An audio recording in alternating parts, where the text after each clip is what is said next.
Hi everyone, it's Grace. Welcome back to my channel. In last week's video, I simulated a scenario to show you what it looks like if the housing market crashed by 50% tomorrow and our current status in the economy. You can click here to check out that video. There's a lot of risk factors in the market, especially when the Fed signaled a greater quantitative tightening in the March meeting minutes that came out a couple days ago.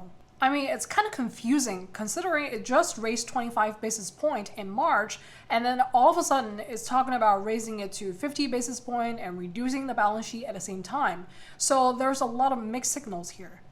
So let's get inside the Fed's brain and see what's going on. Before we begin, remember to subscribe to my channel and click on the bell button so you'll get notified immediately when new videos are uploaded. Also, feel free to give this video a thumbs up if you find it useful. I think the main reason why the Fed suddenly decides to be aggressive, besides the economic sanctions of Russia, is that China was back in a lockdown again because of Omicron. Even though Omicron is basically like a regular flu right now, and it makes absolutely no sense to do so, but it is what it is. These two events push up the prices of commodities and oil, which are very dangerous to inflation. So that's probably why the Fed had a 180-degree change of attitude all of a sudden. The first thing on the meeting is that the Fed is committed to bring price stability. That pretty much is obvious.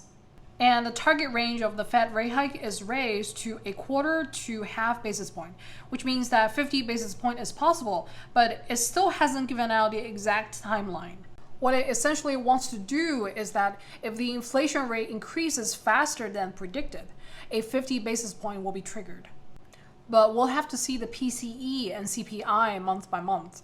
I think when the Fed makes the decision to increase the increment, it reaffirms that the unemployment rate is strong enough to hold off greater rate hikes. It also discussed a possible start to reduce the balance sheet with caps of 60 billion of Treasury securities and 35 billion of mortgage-backed securities. So the reduction won't exceed these two numbers. It may also happen at a coming meeting, possibly as early as May. Again, nothing is set in stone yet. We have to see the actual timeline to witness the execution plan.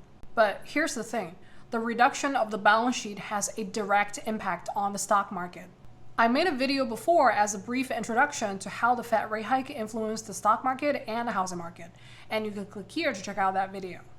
In today's video, I will compare the Fed's balance sheet size with DJIA, S&P 500, and NASDAQ to show you their relationships.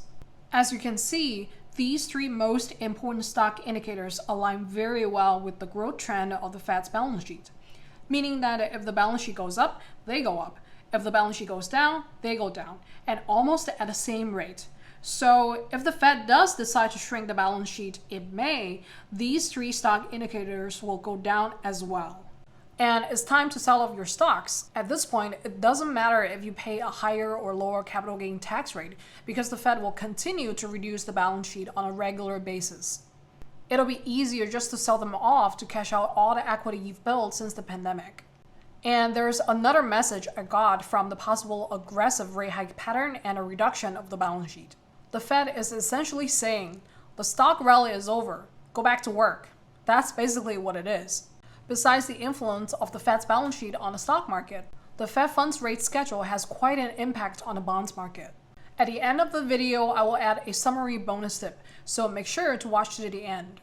For the bonds market, I'll be using the ICE Bank of America US High Yield Index OAS spread to show you the movement. The spread is the difference between the yield of all kinds of bonds, including corporate bonds, municipal bonds, etc., and yield of a treasury bond.